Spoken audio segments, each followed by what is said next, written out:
(2020년 10월 22일) 이슈체크입니다. 가을 단풍이 절정에 달하며 장관을 연출하고 있습니다.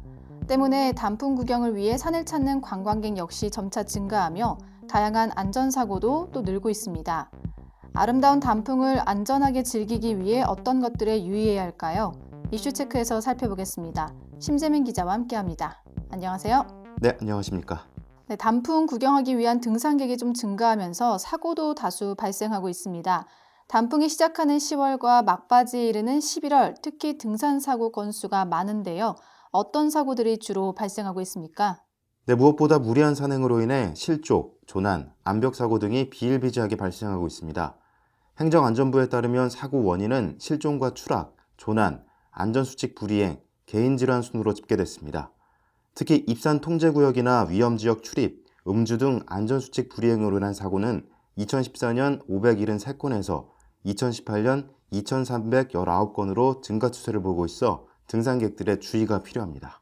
무리한 산행은 단풍이 아니라 위급 상황을 마주하게 한다는 점, 꼭 유의해야 하겠습니다. 안전수칙 한번 짚어주시죠. 네, 일단 조난 신고를 대비해 휴대전화 배터리를 여유 있게 준비해야 합니다. 그리고 휴대전화 사용이 어려운 지역에서 활용할 수 있는 119 신고 앱을 미리 설치해 주는 것이 좋습니다. 아울러 등산 중 등산로에 있는 산악 안내 표지판이나 국가 지점 번호를 확인하고 사진을 찍어두면 사고 발생 시 위험 신고에 큰 도움이 됩니다.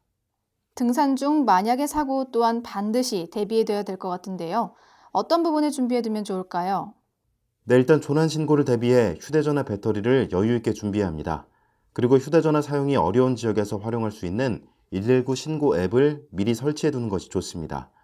아울러 등산 중 등산로에 있는 산악 안내 표지판이나 국가 지점 번호를 확인하고 사진을 찍어두면 사고 발생 시 위치 신고에 큰 도움이 됩니다.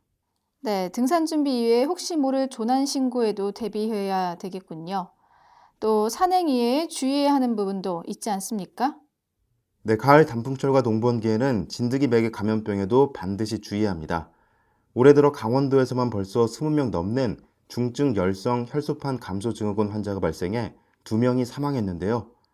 이 감염병은 바이러스를 보유한 참 진드기에 물려 감염된 후 고열, 구토, 설사 등의 증상을 보이다 심한 경우 사망에 이르는 것으로 알려졌습니다.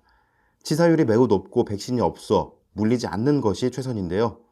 산행 등 야외 활동 시에는 긴 소매와 긴 바지, 목이 긴 양말을 신어야 하고 또 4시간에 한 번씩 진드기 기피제를 사용해야 하며 야외 활동 후에는 반드시 샤워는 물론 입던 옷을 세탁해야 합니다.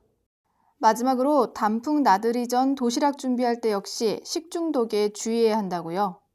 네, 식품의약품안전처에 따르면 여름철 다음으로 가을철이 식중독 환자가 많습니다. 낮아진 기온에 방심하기 때문인데요. 단풍 구경 등에 앞서 도시락을 준비할 때 식중독에 각별히 주의해야 합니다.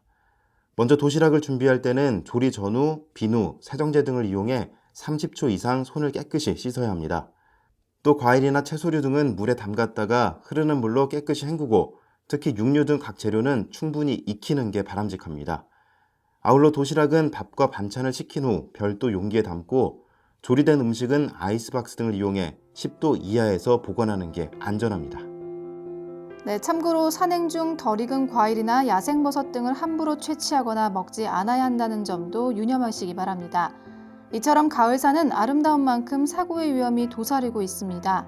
안전수칙에 유념해서 인체에 무리가 가지 않을 만큼의 산행을 즐겨야겠죠.